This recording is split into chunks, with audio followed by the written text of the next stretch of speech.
The Smiling Human podcast is made possible by listeners like you.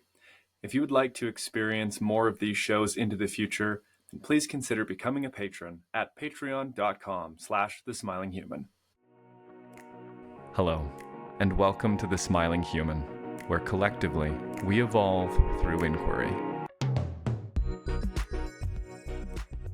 Hello, and welcome to this episode of the Smiling Human podcast. My name is Oak, and I'm your host. Being that it is Men's Mental Health Awareness Month in June, I have another unique episode offering for you. Last week, I included the opening panel of the No More Heroes Mythic Masculinity Summit as the episode, and this week, I'm choosing to include the closing panel, or what I called the King's Round Table. In the King's Round Table, I speak with Reko Vitae, who was also on the opening panel, Matt Sturm, Tyson Adams, and Michael Bates.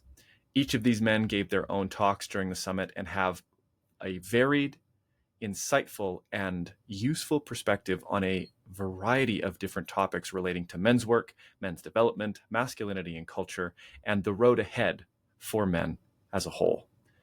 I hope you enjoy this closing panel King's Round Table discussion. Thank you.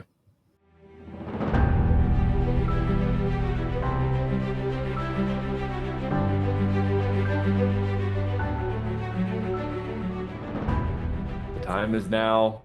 Here we are at the King's Round Table, the closing panel for No More Heroes Summit 2025. I am joined by Reko Vitae, Matt Sturm, and Tyson Adams, all speakers throughout the week who have offered brilliant and impactful insights through their own work and sharings here. So thank you, gentlemen, for being here. I would love to open by reading a passage from Accessing the King in the Male Psyche by Robert Moore and Douglas Gillette. This is from chapter 5, called Generative Man, the Challenge of Kingship for Contemporary Man. I'm going to omit some pieces and sort of cherry pick here. So it begins. The qualities most cultures identify as masculine in most historical epochs are remarkably consistent. David Gilmour cites in his Manhood in the Making cultures that include those of North America, the Mediterranean world, past and present, societies of South and East Asia, of Truk Island in the South Pacific, the Mehinaku Indians of South America, the Samburu of Africa, the Sambia of New Guinea, and many others. He finds in nearly all of them common understandings of what constitutes manhood. The big men of New Guinea, the muy hombres of Spain, and the worthy men of the Samburu are all protectors, providers, and procreators. They manifest a selfless capacity for hard work, risk-taking, courage, and endurance. Mature men embrace these roles in order to nurture their families and to build their communities. They are community bulwarks against natural and human foes. Where able to accumulate wealth, they share it liberally. They are expected to be energetically sexual and to foster the next generation. While there are local emphases on one or another of the different functions of this transcultural understanding of manhood, protector, provider, and procreator, Gilmour notes the pattern is consistent. From Gilmour, we can take a transcultural perspective concerning the ideal mature masculine of self, one we'll be calling the generative man. A generative man may be communist or capitalist, industrialist or peasant. He may be an animal rights advocate or a whale hunter, and is as much a poet as a soldier. While a man's lifestyle and work under the best of circumstances will reflect his generativity, generative man is a foundational aspect of every man in every culture, and the closest parallel modern psychoanalysis has offered to the archetype of the king. That'll be the conclusion of what I've shared here. And I bring this forward because this closing circle and this round table is brought forward with the intention to bring voice and life to a vision of the future for men's work and for masculinity in culture. I'm grateful to be able to sit around now with men such as yourself who approach the nurturing of the generative man from a variety of different viewpoints.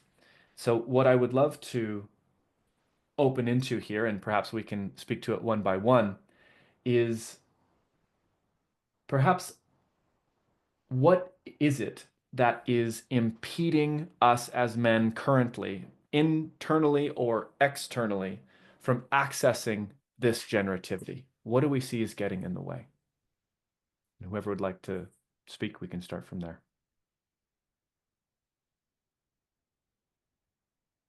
I'll jump in here. So whenever I do a one-on-one connection call with a man, the first question I ask is, did you have any elder male guidance coming of age, any rite of passage, anything, especially in the area of sex and sexuality? And when you go to sex and sexuality, especially, it's even more of a low number. But 99% of the time that I ask that question, men say no.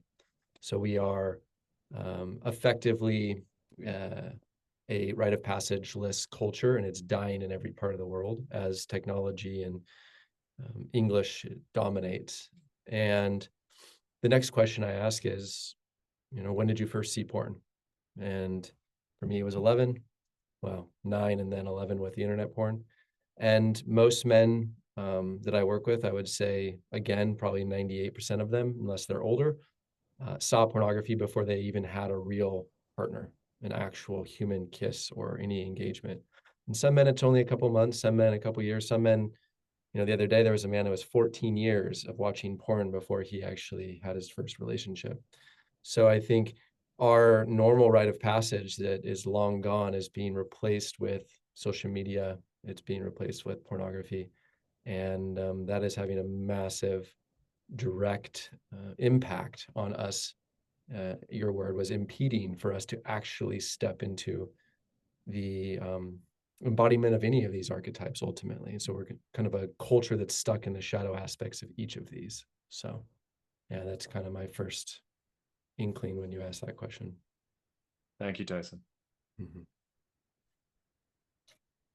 I can jump in and just build on that. So I totally agree with you, Tyson, and that's a beautiful framing for us to start, particularly because of the strong Jungian themes in this this group. I will add that I believe, in addition to rites of passage, that there is another parallel developmental journey that we take through paradigms of consciousness, through worldviews, where we start kind of neutral, and then we get a traditional worldview, and then we get more of a modern, egotistical worldview, and then a pluralized worldview, and then integral is kind of like the leading edge of where we're opening up into. Most of the world exists in more of the traditional worldview, which has really strong gender roles, which works through dominator hierarchies, and that worldview is responsible for a lot of what we would call patriarchy or toxic masculinity today. And so in addition to taking rites of passage into mature versions of masculinity, there's also this learning and growth and development process that happens psychologically, sociologically, and spiritually into more comprehensive, holistic worldviews. Brilliant. Thank you, Matt. Reko?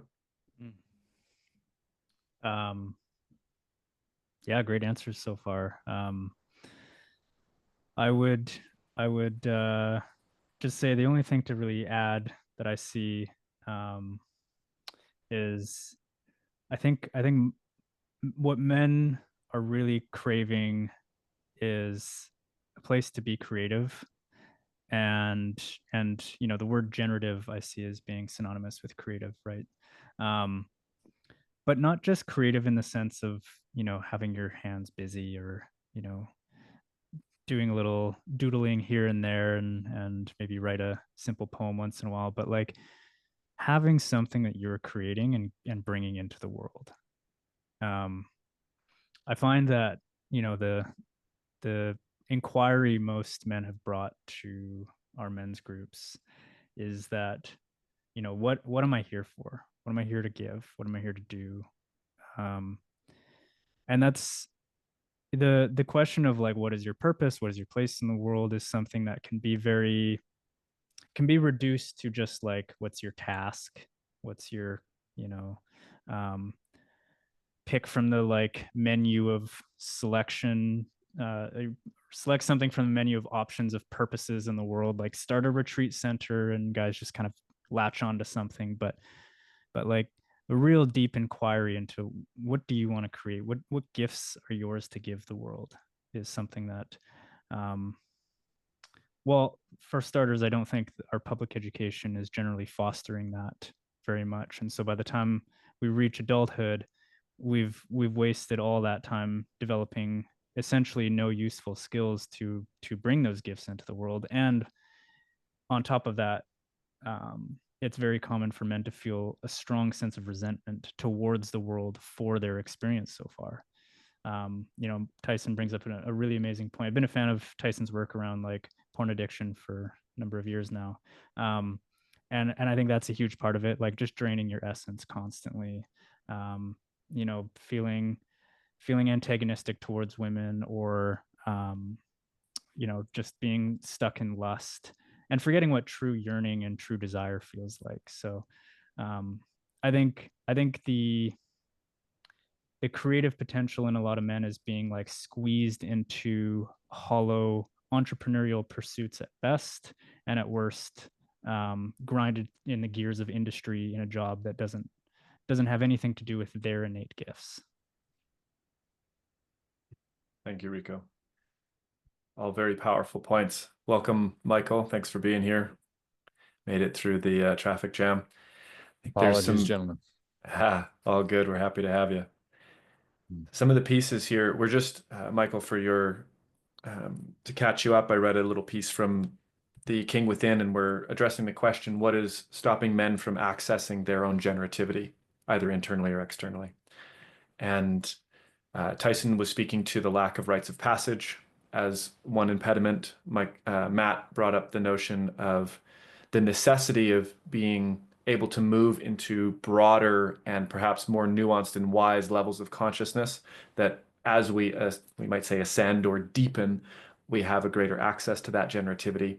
And then Reko added, and hopefully this is a fair summation, gentlemen, that the lack of orientation, lack of meaningful and authentic orientation, has resulted in men, the creativity and generativity of men being roped and yoked to a capitalistic end rather than something that is more nourishing and nurturing for a community space. And so I think this is really crucial to recognize. And the piece that I would add, and then I'd hand it over to you, Mikaal, if you'd like to add something as well, is that the rites of passage and the levels of consciousness and this orientation, they're all pieces that were meant to be instantiated socially. And so it's very clear, and I don't want to, you know, sound too repetitive or monotonous, but it's very clear that there's a dire lack in our social structures for something that is nourishing, informative, shaping, and real. And I notice this hesitation to really point my fingers and go, society's lacking. It's like, well, I don't want to do this. I want to be able to point it out, because it's not that it's just society. We as men also have the impetus, and this is really where I want to get to, is recognizing that we are without rites of passage, recognizing that we don't have the institutions like Reko brought up in line with Matt's response to bring us into these ever greater, wiser, and integral levels of consciousness. Then all of the burden that would have been borne by a wise social structure now falls on the shoulders of uninitiated men. And you know what? Good. Because what that means is there are men now who are being born with the capacity to bear up under that weight. And what I'm most interested about is, what can we do personally, socially, collectively, to start to, maybe it is lead the way, because we're all in these positions of supporting men in our different ways. But also as men who are listening, who are maybe never engaged with men's work, or maybe they're in a men's group, to start to encourage this generativity in themselves, to discover it, but also to foster it amongst brothers. That's really where I want to draw my attention, but I'll pause here and hand it over to Mikaal. Wow, man. Yeah, I mean, I thank you. I think I'll start in just saying, you know, the reason I'm in this work is because I didn't get this work. This is the work I needed most and didn't get. I have this memory of sitting in school, in elementary school, and just being like, something is wrong. This is not what I'm supposed to be being taught. I know I'm supposed to be, I'm in the right place. I'm in school, but I am not being taught the things that I know I need to learn, but I don't know what they are, and I can't give them to myself. And so again, because no one gave them to my father and no one gave them to his father, I didn't receive them. So I think what we're all up to here is, as a collective, through our own staggering inadequacy and lack of initiation and lack of rites of passage, Tyson, you know, we're trying to reconstitute it piece by piece through our own fractured, imperfect way.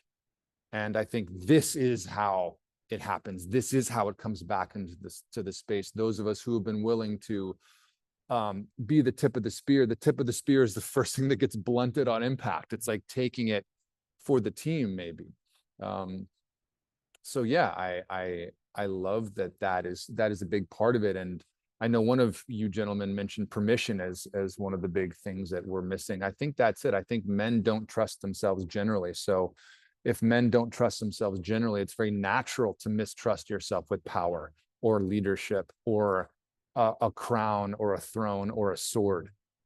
So yeah, we're fucked, and we're unfucking ourselves because the momentum is here. The reason this zeitgeist is now men's work is becoming, you know, if I have a goal, it's for men's work to be a household name, that everyone's doing this stuff. So I think the fact that we're here is hopeful and optimistic, and a sign that we are, as you just stated boldly, Oak, that this is happening and it's here. Thank you, Mikaal. If any other brother has something to add to that, feel free to jump in at any point. This is a open container. Yeah, hey, can y'all hear me? Yep. Right on. What you just said. In my life, you know, speaking to the impediments to becoming a generative man, right? Generative man. This is just basically to affirm what you're saying.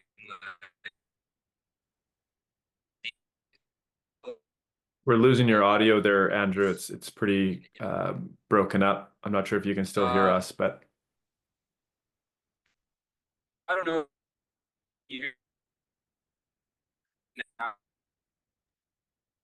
You're still choppy, brother. Maybe if you cut your video, might help with the feed, possibly. Hey, I don't know if any of this is gonna come through, so I'll just spare you guys with that. So I appreciate all you guys. I had something to say, but I think my signal's not gonna be very good for a while, so I'll let you guys do it. You're coming Thanks, through Andrew. now. Well, for the moment. Really? No worries. Okay, well, if it gives out, no worries at all. Like, you know, we're all doing the work, and I just wanted to be a part of this conversation. Hopefully you can hear me. I'm driving through a spotty signal area, but to speak to the necessity of having support and formal initiations, from my own experience, I haven't had them formally, and I've never, you know, belonged to a men's group, and I know that this is something really called to. I think a lot of men who don't support from men who are doing the work are also receiving the Yeah, we lost you again, Andrew. My apologies. I'm just gonna put you through on mute here. It's coming through pretty garbled. But we had a brief conversation, Andrew and I, before this call, which was quite fruitful. He was here for the exploration into Telos and Nuos. So hopefully can pop back in. Maybe there's a bit more signal there. But Reko, Matt, Tyson, I can see you unmuted yourself. Something Yeah, to add? I want to piggyback on what Mikaal said in and around uninitiated men, and the fact that our fathers didn't have it and their fathers didn't have it, and so on and so forth. You know, I'm trained as an IFS therapist, and one of the things that I've had to do in my own life is to move out of my own projections of who my father is. He's a racist. He's, you know, a cheater. He's an alcoholic. He's this, he's that. Because every time I'm in a projection of label, which I needed as a child to survive my childhood, I'm not in intimacy with him. I'm not in any level of connection to him. And when I started to do this work, I started to realize like the only way I was actually going to have a real relationship with my father is to take those pathologies and put them aside for now, so that I could see that he also is not an initiated man, and my grandfather's not. And that was really helpful for me, because as I move into a leadership position of men, who most of which, almost all of which are not initiated, our projections can come up and we can start to treat them and label them in certain ways, which creates hierarchies in the psyche that we're not even aware of because of these scaffoldings. And as we grow as a leader, we have to do our best each and every day to unblend from the parts of us that, let's just say, lead from the shadow of the king, right? Which is, these are my people.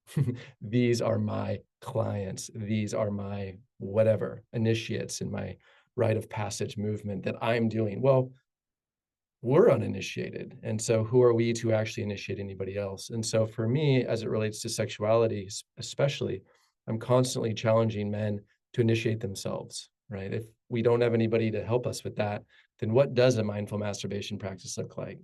You know, because as we initiate ourselves, we begin to learn how that works in every archetype. So whether it's warrior and learning how to fight, you know, these different archetypes all have an initiatory process. And two, we must discover that and build them, the scaffolding for the next 7 generations. That's why we're doing the work. And that's the infinite game mentality that I take with this work. So, yeah. Right. Thank you, Tyson. Yeah, the notion of infinite games is one that I've only just recently come into contact with, where the rules of engagement, if we're in a finite game, change when we think about infinite iterations, or being able to carry on the legacy of generativity or a winning mentality through time. And the notion is essentially, if we're in this infinite game mentality, what we're trying to do is take every action that means we can have the most successful iterations of this game possible, rather than just maximizing a win or maximizing something for ourselves in the short term. It really is this expanded sense. And you're touching on something, Tyson, that I wonder if every of the speakers here has dealt with themselves about, I haven't been through an initiation, who the hell am I? But the idea that we can self-initiate, I think, is what's really important and perhaps quite empowering to remember, is that although the society was the structure through which we were ferried across the threshold, all of the potency that was activated internally was exactly this. It's an internal process. And that now, because we are in this deprivation of the mythic rites of passage, it's incumbent upon us to recognize that those thresholds will be presented to us and we can seek them out. And thus, we have the duty to seek them out, be they the lover's initiation into this erotic openness and sensitivity and receptivity and reverence for the body and sexuality, or the capacity to build strength in defense of the sacred and the innocent, or to understand how to make order out of chaos in a way that doesn't subjugate other people. Each of these elements is quite important. And so I wonder maybe if we can speak on that, if anyone has any ideas around this process of self-initiation, not to negate the necessity or the efficacy of men's groups and these rites of passage that I know several of you bring into the world, but how do we, as men who are not in contact with this, perhaps the listeners, find our way to self-initiation? I'll jump in. There's another book by the same author that you quoted called The Archetype of Initiation by Robert Moore. And that book is phenomenal for explaining how initiation happens. The move into sacred space, the stripping away, the ordeal, the death, and the rebirth. You can also read A Hero with a Thousand Faces, and it's the same structure. But the process is really being willing to let go, to surrender, to be humbled and humiliated, and have the old identity die for the rebirth of the new identity, the new sovereign core to take hold. And so, yeah, ideally that happens in a container that's shepherded by initiatory elders who understand the process. And I would say that there are more and more people in Western culture who are understanding this spiritual technology, this psychological technology. And similar to some of these other guys, my initiation happened on my own, just figuring it out, going through deep inner work on myself. And these initiations can also happen through other avenues, kind of informally. So I was trained in Hakomi, which is a type of somatic therapy, and I undertook an incredible initiatory journey through that training, through learning how to become a somatic therapist. Even though that wasn't the focus, that wasn't what we were talking about, it's still like who I was at the beginning to who I was after is a completely different person. And so there are many avenues. And I would say that there is a larger intelligence to life, that life knows how to do this. And when we align and attune to the processes that want to unfold within us, that we can trust that to unfold in a beautiful way. So I'll leave that there. Mikaal, please. Reko. Yeah, Matt, thank you for that. It's very well said. That, as I understand it, I think, yes, to what Tyson you were saying, the initiation, and as you said, Matt, that the capacity we have to self-initiate internally.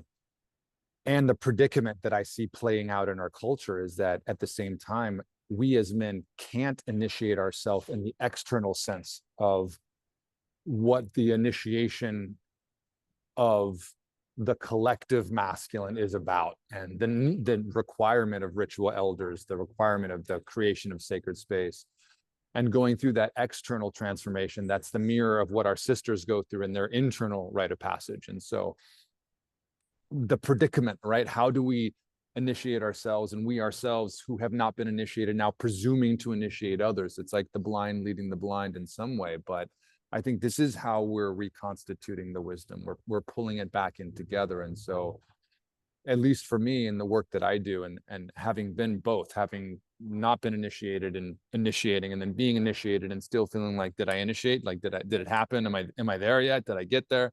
Do I need the scars on the arm? Like, what lets me know that I'm initiated? It's like, well, it's like being in love.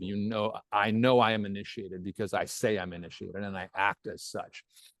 And so, yeah, I think we can do that internally, but I think there's the yes and of the necessity of the brotherhood aspect of this that can't be.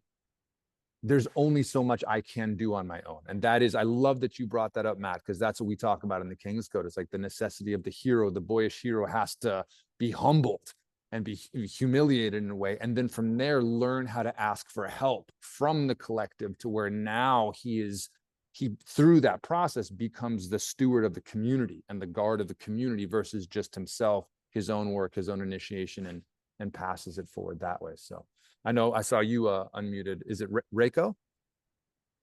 Yeah. I'll pass it to you, brother. Yeah, what have you got?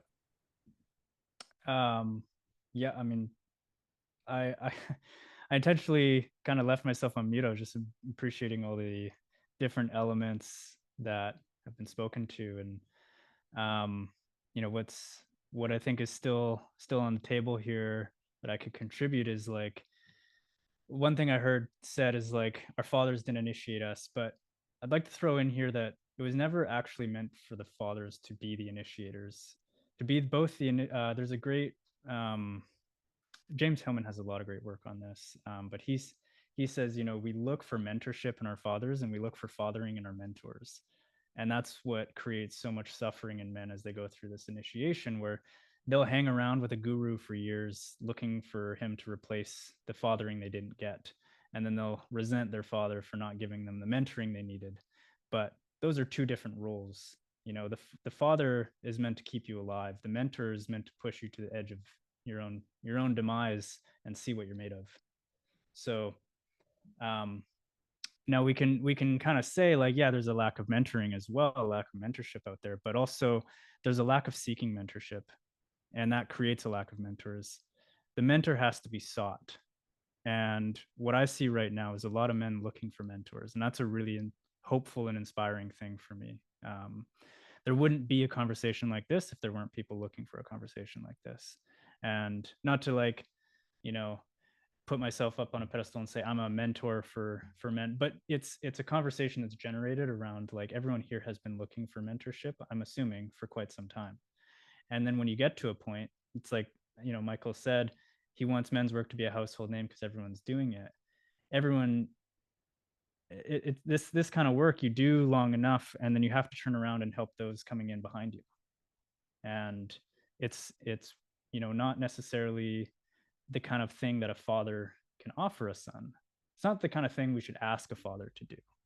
And I think if we're looking at initiations, one of the real essential initiations is healing our relationship to our father.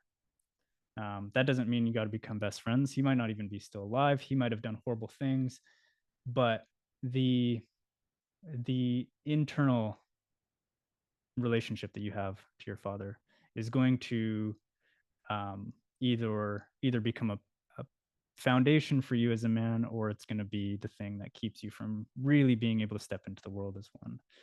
Like how many men still hold on to resentments for their father from when they were 8 years old or 13 years old, right?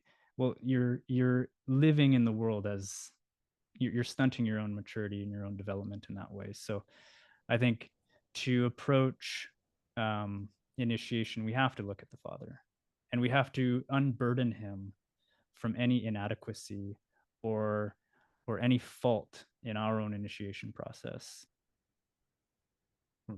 Powerful words, Reko. Thank you. Tyson? Yeah, I like what you just said there at the end, but I want to take it a little further. But first, to the end part there, I will say yes to all that. And my experience is that men have to be in circles where they're permitted and held in their grief and in their rage towards their fathers in order to not spiritually bypass that developmental work to then arrive quite naturally at what you just said, which is something that I have landed at, but not through just arriving there or even having that as an intellectual idea, actually feeling through the distortions that he did and didn't do that obviously impacted me. But at the same time, I look at him and I say, thank you, thank you, thank you. Because if you were a solid human, I wouldn't have had to go through this alchemical process to step into a position of leadership and be one of the, you know, world's leaders in helping men outgrow pornography. And so it's like sort of this awareness that in his lack of protection and guidance, not necessarily that he needed to be there to take me through a rite of passage, but just the negligence and the unawareness of what the internet would be. And then, of course, he didn't address his own, you know, traumas. This is where I'm at, and now I'm here being of service and of purpose, which feels good. But I wanted to name two other things that I think are important. One, in and around, if we're born in a village, then there would have been people to say, hey, Mikaal, what'd you dream about last night? You know, hey, Matt, should we go get some berries? Let's go down to the river. We're in such an isolated situation that there's grief for us that we, for thousands of years, had a particular style of relating and living that we don't have anymore in our isolated, individualized worlds. And so what I see is that yes, men do want to be, they want to be initiated, but like you said, Mikaal, have I actually been initiated? Did the thing work? Right. So what I'm getting at here is it's for the way that my men's group works, we have a decentralized leadership team. So we have 4 of us that hold, you know, a bigger group of people. There's no hierarchy in the sense of one man leading everyone and initiating everyone, like you look at priests or whatever you might say. And then in addition to that, we have an elder council, and that elder council doesn't necessarily show up to our events, but there's 4 men and 2 women most of which have PhDs in their psychedelic humans. And, you know, you guys might know Jamie Wheel, David Bedrick, Robert Falconer. These are men in their 60s and 70s that are like high caliber humans, so that us as a foregroup can go to them to get, you know, advice and to have counsel when we are in over our heads doing psychedelic work and psychedelic men's work, and we're in over our head, because that happens when you're building rites of passage from scratch that are no longer available to us to go through. So it's like sort of just this awareness that because men are so hungry individually for a rite of passage, they end up going and finding what you said, Reko, like they find gurus, right? And they sit at the feet of a guru for decades, or they go find a polarity teacher who initiates them into a dark line of, you know, Taoist thought, and which is totally devoid of what actually would be generative for that individual. And they might stay there for a very long time thinking they're on the path because they have gone down the first path that they found, or maybe the second. You know, my first men's work experience 10 years ago was a guy named Robert, what's his name? Augustus Masters. He wrote To Be a Man. I thought this guy's the guy, you know, in his 70s. Well, by the end of the week, he had me pinned down on a fucking bed with all the men holding me down as I'm trying to get away, terrifying me, creating more trauma in my system, was completely not trauma aware. And it was destabilizing. I was destabilized for several weeks. All the while, he had printed father on me. And so I was like in this brainwashed state of, oh my God, this is the guy, all the while confusing him for my abusive father. But he just kind of stepped in and then said, hey, it's $10,000 to keep going. And I was about ready to fork over $10,000. So you have to be very, very fucking careful in the men's work space not to go down that path. Because this guy, he was in Osho's cult. Before that, or after that, he had his own cult up in Vancouver, had 100+ people in it, extracted their money, had multiple women that he got pregnant. And then he went and got a PhD became a PhD therapist. And so that you just have to be very, very fucking careful that you don't get initiated by the wrong men's group leader or a group of leaders that are actually going to cause more harm than good. So I just feel very, very like primally activated when this conversation comes up about who you are going to for guidance. And there are some dark humans in this space making lots of fucking money, making millions of dollars, profiting off of using people as a means to an end. So yeah, thanks guys. Thank you, Tyson, for that potent share. It, in some sense, speaks to the difference between a sacred initiation and a profane initiation, and as well as the need for deep and unyielding connection to one's own sovereignty that recognizes that, yes, we may not have all the answers. Yes, we may still have immature or uninitiated parts, but there is no authority greater than God's voice within us, to be sort of reductive in that language. There's something uniquely powerful and inseparable about the truth of our own spirit that if we take the path, like you mentioned, where we subjugate ourselves, we're actually tipping our crown off, and we're losing the capacity to rise through a channel that would be resonant to us otherwise. And in alignment with this idea of profane initiation, I wanted just to bring in a comment that was left here in the chat by James. He says, to add a slant to this discussion of initiation, men haven't simply been uninitiated, they've been unhealthily initiated. Porn is an initiation, one of the first self-initiating acts to unlearn these unhealthy initiations. So I thought that's an interesting one in terms of the conception of profane versus sacred initiation, and the notion that the initiation is not just a thing that we overcome. It's not just the trial. It is the dissolution of the initiate who enters. It is also being welcomed into a meaningful, cohesive community at the other side. There's lots of different pieces, and we can identify that which is profane by looking at each of these pieces. What's the trial? To whom are we being welcomed in as a community? These types of things. So I wanted to bring that in and let that land, see as it may. I really like that that distinction, like the unhealthy initiation, or like you could call it the shadow of it. And that's usually what takes place when there's an absence of like facilitated initiation by other older, wiser, aligned men who can guide you in the right direction. Mircea Eliade says, the absence of a blessing is a curse. So where you aren't blessed, you are actually cursed. It's not nothing happens. In the absence of sexual initiation of young men, we don't get, unsexual men. In fact, we get hypersexual men. We get men that are lustful and craving and unable to control their impulses and their urges. And we see that with a lot of things. Sex is a great example because it's so evident. But I can't remember now who brought it in, but grief. In the absence of like grief rituals, we don't get men who feel no grief. We get men who repress their grief and then unleash that in really unhealthy ways. So it might not look like what we would call grief, but that's what's there. And if you look, those that have done work in addiction, if you look deep enough, you'll find grief. So we have what I'd call like the like shadow initiations. We get cursed. So I'll leave it there. Thank you, Reko.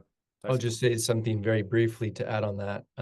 If you look at the definition of trauma, it's not what happened to you. It's when your nervous system experienced something that's too much, too fast, or too soon, or not enough over a long period of time. So to your point, Reko, not receiving an initiation into sex doesn't create men that it creates a curse, and that is hypersexualized men that end up abusing and raping and doing these horrific things. So in the neglect of not addressing sex, therefore we get, that's trauma. Neglect is, there's no message at all. So therefore I find the porn and then I mimic it because I'm an animal and I'm socially programmed to do so. And then that's the culture that we live in. So I just wanted to piggyback on that. Thanks for that, Tyson. Mikaal. Yeah, I think I was trying to remember where I heard. I think it was probably Jordan Peterson.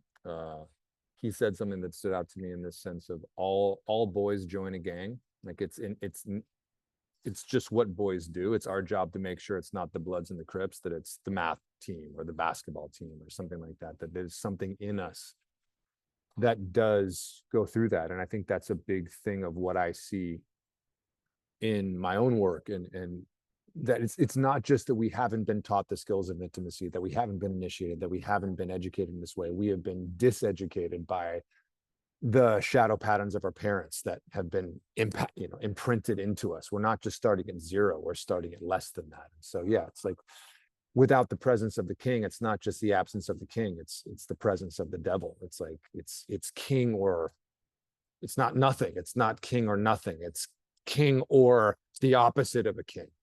And I think that's a really interesting flavor to use as motivation in this space. Well said, Mikaal. I think that's a really important piece to look at when we are keeping our eyes tuned towards the future.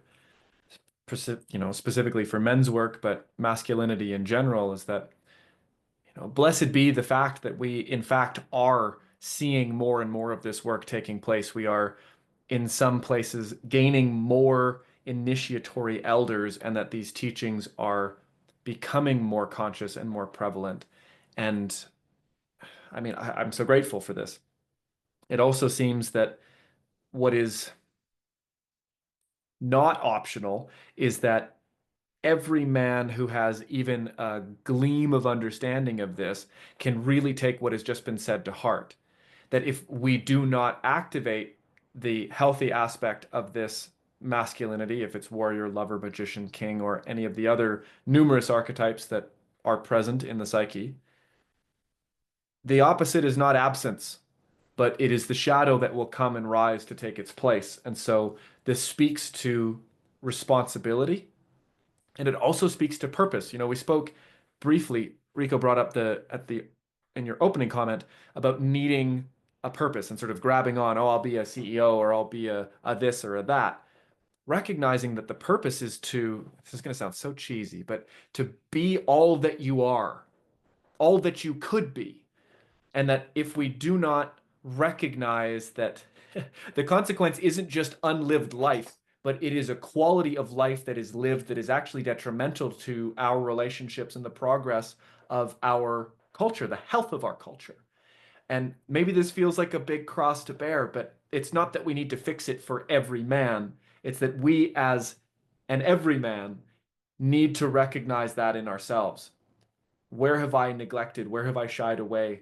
Where can I step in further? And if I feel like I don't have those resources, I don't have those skills, do I have the skills enough to recognize the kind of wise and loving mentorship that would steward me with my willingness and my need into a greater sense of self and community? Matt. Thank you. First, I just want to appreciate all the wisdom that's in this room. Like, you other three panelists are new to me, and wow, this is great to be in this conversation. I wanted to join this circle particularly to talk about the direction of men's work. And you're speaking to many of the themes that I care deeply about: generativity, infinite games, and the responsibility of men's work. And so I think at the beginning, the responsibility is to initiate, however that to heal. Oh, did I pause? Oh, You're there we back. go. I think. Okay, great. So we've been really talking about the process of initiation and the need for that. And that results in our own healing and maturation as individuals. But then there's like another step, like we become generative men, and what are we generating? What are we putting that towards? And the culture shift that I want to see around masculinity, and in particular around men's work, is to then take responsibility for the privilege that we hold within this system, and to understand that as men, we have a responsibility to help create a more equitable, non-oppressive system for all genders and all people. And that we are living within a culture which is self-terminating. Like, our system, our society is going to end itself on its current trajectory. We are not playing an infinite game right now. And whether you call this the meta crisis or climate change or however you conceive of this, we have real work to do. And it's not just men, but men need to do our part. And so once we get that initiation, there's a larger process that I think is ready to be engaged collectively around men's work, which is making the world a better place. Oh, thank you. This is exactly what I had hoped for when you speak to this, because what you're articulating now, Matt, is something that has been sort of bubbling, unarticulated in my spirit as I have engaged with, various men's facilitators and my own work and facilitation and all these things. And I think we're at that turning now. I think we're at that turning where these kinds of conversations, it's no longer about what the hell is wrong with us, because that's a fair question. Where have we gone off the rails? We can still hold that question, but we have a sense now of where we go off the rails. We've seen it. We have it. It's written down. We've got a really clear picture of what happens when we go wrong.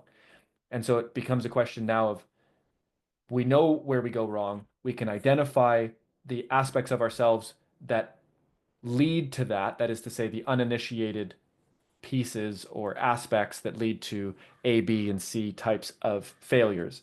Great. Now it's time for the circle to return. And we spoke about hierarchies, Michael and I, before, but when we're talking about equity, what's important for my own sake, is the difference between the equity of opportunity and equity of outcome. We're all individuals. There's no way to control equity of outcome. We're all going to have a different and unique life. We're all going to be faced with circumstances beyond our control that lead us to prosper in different ways compared to one another and suffer in different ways compared to one another. But what I find is connected to this responsibility that you're speaking to, Matt, is to give everyone a seat at the circle.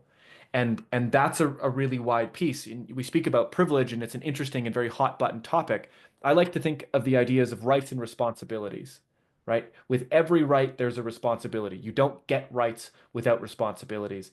And what we can see as privilege is something that can be leveraged against men, leveraged against different races in conversations where it's sort of unchecked. And fair enough, because when it's unchecked, what we're speaking to is a level of unconsciousness. This is when you were talking about those tiers, right? We're not working at the integral level. We're recognizing that sometimes when I have more, someone has less. Not always, but sometimes. And if that's the case, what is the responsibility that comes along with the abundance that I have, such that I move through the world in a way that not only promotes my continued generativity, but the generativity of all those who have a right to the seat at the table. And I think that that's where we need to be looking. And one of the things that kind of doesn't sit well is when those who would promote equity silence anybody. That's what gets me. And I don't think this is what's happening here. And I think that one of the responsibilities we have is in our kingship, recognize that all voices have an equal right to be heard, and all voices are valuable, but not, and I want to say this, no buts, all voices are valuable. And it's also important to recognize that we have a duty to evaluate the quality of ideas that are being put forward, right? And this is where we start to see the intersection. And it is not an easy one to articulate or practice or even discuss, frankly, in my opinion. But the intersection between this equitable circle approach where we're all on an equal playing field and the introduction of a hierarchy to say that there are ideas that are more meritorious than others. There are pieces that we ought to be listening to more. If I just say, oh, I'm the best dressed here, everyone needs to listen to me. Crap idea. Throw it out, bottom of the pile, right? Because it doesn't actually hold weight in promoting the end goal of equity and generativity through time and across generations. So I'm going to put that there. Matt says growth hierarchy versus dominator hierarchy. Exactly right. The telos, the ultimate aim of a hierarchy, ought to be the promotion of life, liberty, equity, and flourishing. So there's my soapbox for a minute. Andrew says, got to head to work. This has been very worthwhile. Thank you all for bringing clarity and forward momentum to this important subject. Thank you so much, Andrew, for being a part of it. We really appreciate it. Beautiful. Michael. I love that you mentioned that. I think this is this is the ground that we're ready to start to walk in together. This feels like the ground that we're actually at a point as a collective that we can start to speak on. We can start to speak about the brilliances of feminism and the unintended consequences of feminism. We can start to hold the whole picture. And I think it's crucial that we do this. Matt, I so appreciate what you brought and what you shared and bringing this equity piece forward. And something that I myself struggled with for so long in my own upbringing. So I want to keep this personal here. The way I internalized toxic masculinity, patriarchy, these terms that have a good intention to point to something that we don't want to have happen as a form of masculinity, but that don't delineate that clearly to where, as a young man growing up, Oak and I just talked about that. Psychologically, I stumbled into a syllogism of men are toxic. I am a man, ergo I must be toxic. And so I love that we're bringing this, and I also really I feel so passionate about, like, yes, and what can our sisters do that they also have a part in, and is the onus entirely on us as men? And in my experience for the last 60, 70 years, the narrative that men and women have all been taught is that men are the problem. And so, and yes, that is true to some degree, but not all of the time. So yeah, how do we start to piece these things out, and be able to play in the nuance without, degrading to the culture where, well, fuck you, this, fuck you. It's like taking sides versus if the meta goal is the maximum good for all of us. That's a freaking game that I think everyone is hopefully willing to play. And if you're not, then I question I question the motives, let's put it that way. And it may be unconscious motives, but yeah, I'm curious what everyone else thinks about that. Thanks, Michael. Reko? Yeah, I think like without getting too meta about it, a lot of these conversations are they're pointing towards what I consider to be love and peace and beauty. And like that's at the basis of harmony and us living in a harmonious way with life, with nature, with each other. You know, I think we're pretty young psychologically as a species. So a lot of grace for where we are. I mean, a lot of the initiation processes that men's work in general tends to like glorify are still very like tribal based. And I think we're stepping into a place where we can take the wisdom from those, but we also aren't living in tribal communities anymore. And um, and so the initiation processes are going to have to look a little different. Just as the same way the gender roles are starting to look very different, and a lot of aspects of what it means to be a man is starting to look very different, even if there's some heart of truth that is still consistent with the experience of being a man, that it's always been there. I mean, we still have the same hormonal profile, we still have, you know, a lot of the same wiring. Socially, our landscape is very different. So you know, I love the conversation around like growth hierarchies, you know, the spiral dynamics. If you're into that stuff, this is like getting into the yellow meme, which humanity is not in, but would certainly be the next step. And then hopefully beyond. But, you know, at the heart of this, I just see like peace and love and really sincerely, not being too like woo woo about it, but like love is the nature of our being as human beings, in my opinion. So including as many voices as possible into that conversation is how we ensure that everyone is being met from love towards love in harmony. So I'll end my spiel there. Thank you, guys. Thank you, Reko. Appreciate that very much. I would love to close this circle and close this summit with a shared prayer for men and for this earth. I would love to invite us all, if you'd be willing to, and this is listeners too, just to drop in. We can close our eyes. Just take a nice deep breath in. Exhaling. Just letting your awareness land in the throne of your heart.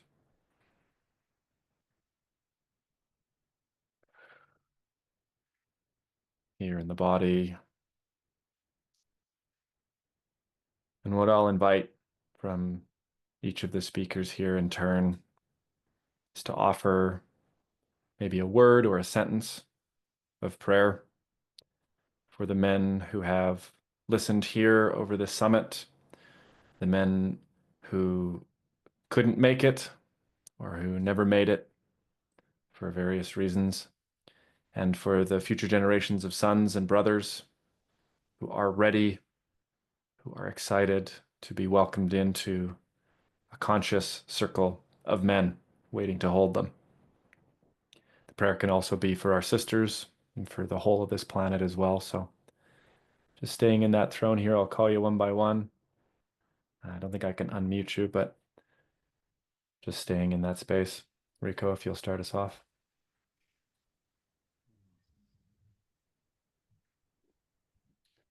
Grace. Matt. Flourishing. Tyson. May you find a men's group where you feel safe and your nervous system feels regulated. Michael. The word I feel is royalty. May each one listening find the part of you that truly is divine and blend that with an acceptance and understanding of the animal that you are as well. May you truly be blessed in the center of those two aspects coming together as the man you are. and we're born to be. To all those listening, thank you for your presence, for your interest and investment in the upliftment of the masculine spirit for a better world for all. May all beings in all realms be happy and free from suffering. Thank you to everyone who made this panel and the summit possible. I am deeply touched and awakened in a sense of vitality and hope that I had never anticipated when I started this 4 months ago.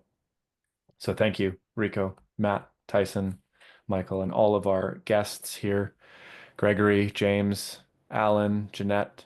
Thank you so much for being here. It's been an absolute pleasure and honor. Thank you so much.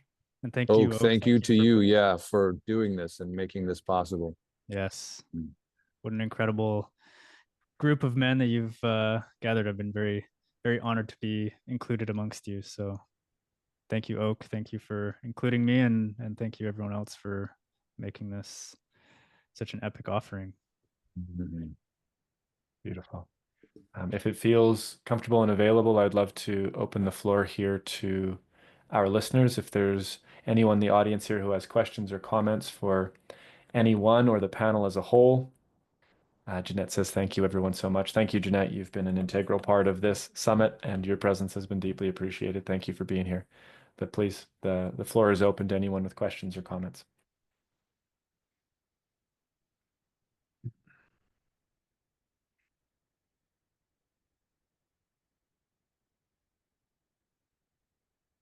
I always feel like an elementary school teacher, sort of like calling on a group of kids, and I'm just like, come on now, who wants to share their project first? Alan, I see you've unmuted here. Hi there, can you hear me? Yes, sir. Okay, so Oak, I would ask you to comment more about what men's group activities you have. I have not done my due diligence to research it, but perhaps you could summarize that for myself and anybody else who's interested. Thank you so much, Alan. Yes, so in alignment with No More Heroes and the turning of the boy into the man through this initiatory process, I have opened a container called Beyond the Hero. So there's group access and one-on-one mentorship available for men to drop into the initiatory process within themselves within the major four quaternity. So that's the king, the warrior, and the magician, and the lover in their due parts. So you can find that. You can contact me if you're interested on any of my socials. The website beyondthehero.ca will be live shortly. I have been deep in the summit sphere, so that has not yet totally come to fruition. But for anybody listening to the recording, it will be live and available there. So thank you, Alan. Thank you, Oak. Appreciate that. Cheers. Jeanette, I saw you unmuted as well. Did you have a question or comment you wanted to offer? I cannot begin to tell you, all of you, and Oak, I just can't begin to tell you how deeply this affected me, because I just, something has opened up on me that I didn't even know existed. And I really felt, as I was watching this summit, that I could be a friend of anybody that was presenting here, I mean, I'm just like, and I don't ever feel that. I mean, I never do. And I don't know what exactly, I mean, it is, I was so surprised how much at home I felt here. And I know that something has opened up very big in me that I need to do. And the closest thing that I thought was the word shot out, problems. And I just think that sometimes people either don't look at problems, or they have no idea how to go about solving them because they're not used to doing that. But I don't know, I don't even know where I would take that, but there's something very vital that was touched in me. I mean, I'm immensely feminine, and I think I've really woken up my masculine side of me in a way that is so vital and really so wonderful that I didn't see this coming, I didn't see this coming. And I just, there was something that is so over dramatic about the world And this place, even though we spoke with great passion, didn't have any of that. And it was such a relief to me that it was so genuine. It was so real. The participants just deeply care to listen to each other so much. When anybody else is talking, they're just like in a state of really being there with it. And I loved watching that, so I could go on, but I don't want to take up all this time, but I just like, Thank you, Jeanette. Thank you so much. Thank you for your blessed words. It's been a great joy and honor to feel that resonance that you share and to be able to showcase these brothers that have a quality of character and heart that I knew from the very beginning of meeting and had nothing but excitement to be able to showcase to a wider audience. So I'm glad that that landed. Thank you so much, Jeanette. Thank you. Thank you so much, Oak. You And bet. thank you, everybody. If I can just say, Jeanette, thank you for acknowledging us. Thank you for somehow understanding the technology of the gift of the feminine to the masculine and acknowledging each of these men here, some of whom I know, some of whom I don't. And thank you for also holding the feminine here for all of us, in addition to holding the pillar of elder. And so I want to just honor and acknowledge you for being here in the multivaried, multifaceted, multidimensional way that you've described, and in just gifting us with your acknowledgement. Thank you. Excellent. If there's any closing thoughts, Reko, Matt, or Tyson, I would welcome them. Otherwise, we can close this space in that reverberating gratitude. Beautiful. I'll just acknowledge you men.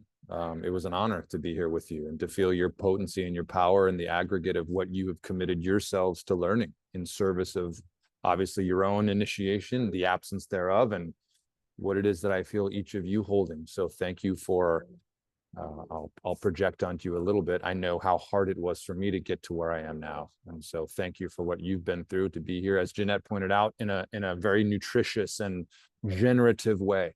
So honored to be amongst you men. Thank you. Thanks, Mikaal. Tyson? I want to share one thing. So my men's group in San Diego, one of the facilitators did King, Warrior, Lover, Magician, and he put on a song, one song for each of the archetypes. And he had us do sentence stems with a partner, and then he had us dance as that archetype. Magician was easy. Lover was fantastic. That's my natural state. Warrior was pretty fun. When I got to King, I didn't know how to move my body in that particular orientation. Puffing up my chest and being all bravado didn't make sense. That's why I went. I was like, what the? No, that's not it. And I just want to say that my King was really interesting. I sort of put a hood on and like snuck out into the village and started listening to people. What were they saying about the kingdom? What were they saying about me? I was buying bread and doing all these things. I changed my face and I was like walking around like as a magician, but I was the king, trying to see what people were saying about the kingdom so that I could serve, and like buying bread and giving it out to people in the streets. And it was a very interesting experience that I had being in the king archetype, specifically in that altered state with music. So I encourage everybody listening to put songs on that represent each of these archetypes to actually feel into what we can learn as we develop what the embodiment of that clean and pure and light archetype actually exists as in our own nervous system. So, yeah. Glorious. Love it. Beautiful, beautiful. Thank you all. Again, this has been immensely nourishing and fulfilling. So with that, we'll call the No More Heroes Summit to a close. Be well. And that concludes this episode of the Smiling Human Podcast. Thank you so much for listening. But before you go, I have 2 invitations for you. The first invitation is to receive a free gift. I've created a free insight journal. This is a 30-day self-reflection and introspection journal that you can download at no cost in the description below. Go have a look and join the journey. The second invitation I have for you is, if it feels within your means and possible for you, then please head over to patreon.com/thesmilinghuman. Becoming a patron will give you access to perks like behind the scenes footage and access to live Q&As with me monthly. You also get voting privileges to help pick new guests or to help guide other episode content. Truly, the support of listeners like you, paid or unpaid, goes a long way. So if you could like, share, subscribe, and give a rating on the podcast app, all of that goes a long way. Thank you to each and every one of you who's been on this journey with me. See you again soon.